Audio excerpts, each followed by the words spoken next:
দুপুরের খাবারের মেনু।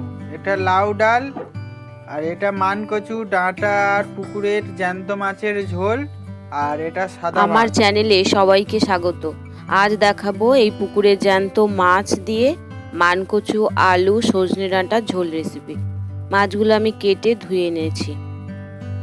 এর মধ্যে হলুদ গুঁড়ো পরিমাণ মতো, আর পরিমাণ মতো লঙ্কার গুঁড়ো দেব না, লবণ দেব। লবণ দিলাম, ভালো করে মাখিয়ে রেখে দেব। আমি হলুদ গুঁড়ো আর লবণ দিয়ে মাছটা ভালো করে মাখিয়ে নিয়েছি। আর এই মশলাগুলো দেব: আদা কুচি, টমেটো, পেঁয়াজ, একটা বড় সাইজের পেঁয়াজ, আর এই ডাঁটা মানকচু আর আলু এদিকে কেটে পরিষ্কার করে ধুয়ে রেখে দিয়েছি। মাছগুলো লবণ হলুদ মাখানো আছে। মাছগুলো আমি লাল লাল করে ভেজে নিয়েছি। ভাজার ভিডিওটা স্কিপ করে গেছি। মাছ ভাজা তেলের মধ্যে আমি মানকচু আলু আর ডাঁটাটা ভালো করে ভেজে নিচ্ছি।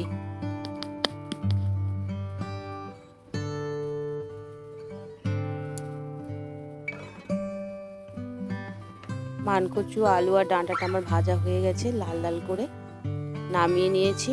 কড়াইয়ে একদম অল্প পরিমাণে তেল দিয়েছি, 5 ফোড়ন দিয়েছি তেলের মধ্যে, আর পেঁয়াজ কুচি দিয়েছি।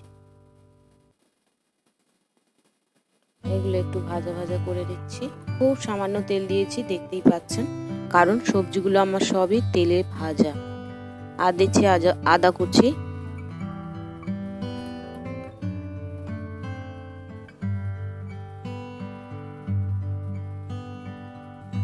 আর দিয়ে দিচ্ছি টমেটো কুচি। সব কিছু ভালো করে ভেজে নেব, এদের যে কাঁচা গন্ধ সেটা চলে যাওয়া পর্যন্ত। এর মধ্যে হলুদ গুঁড়ো, লঙ্কার গুঁড়ো, স্বাদ মতো লবণ দিয়ে ভালো করে মশলাটা কষিয়ে নিচ্ছি। টমেটো আর মশলাগুলোর যে কাঁচা গন্ধ সেটা চলে যাওয়া পর্যন্ত এভাবে কষাতে থাকবো।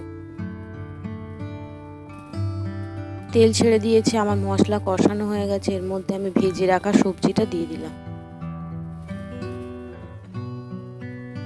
সবজিটা একদম ভাজা, তাই কষিয়ে নেব, ঢাকবো না, শুধু মশলার সঙ্গে ভালো করে মিশিয়ে কষিয়ে নেব।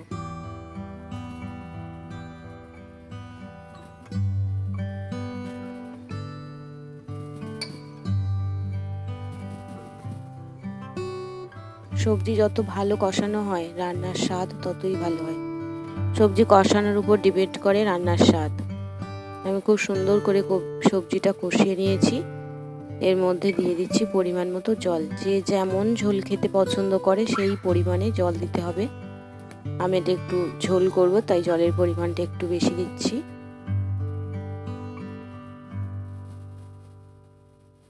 অনেকে মানকচু গা মাখা খেতে ভালোবাসে, তাহলে জলের পরিমাণ কম দিতে হবে।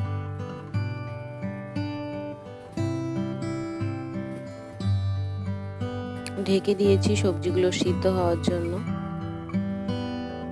আর এই গুঁড়ো মশলাটা সব শেষে দেবো। এটা বাড়িতে তৈরি করা জিরে, ধনিয়া, দারচিনি, এলাচ, লবঙ্গ খুব অল্প কয়েকটা দিয়ে হালকা ভেজেছি, খুব বেশি ভাজিনি, গুঁড়ো করে রেখেছি। এই মশলাটাই রান্নাতে দেব। গুঁড়ো মশলাটা দিয়েছি আর ভাজা মাছগুলো দিয়ে দিচ্ছি। আমার সবজি 95% সিদ্ধ হয়ে গেছে, একটু আছে সেটা আমি একটু মাছ দিয়ে, একটু শক্ত আছে সেটা মাছ দিয়ে একটু ঢেকে রাখলেই হয়ে যাবে। মাছ দিয়ে আমি একটু ঢেকে দিয়েছি, তারপর নামিয়ে নিয়েছি। আমার রেসিপি রেডি হয়ে গেছে গরম ভাতের সঙ্গে পরিবেশন করার জন্য। সবাই এভাবে বানিয়ে দেখবেন, খুব ভালো লাগবে খেতে। আর শেষ পর্যন্ত দেখার জন্য সবাইকে অসংখ্য ধন্যবাদ। যারা নতুন বন্ধু, প্লিজ চ্যানেলটি সাবস্ক্রাইব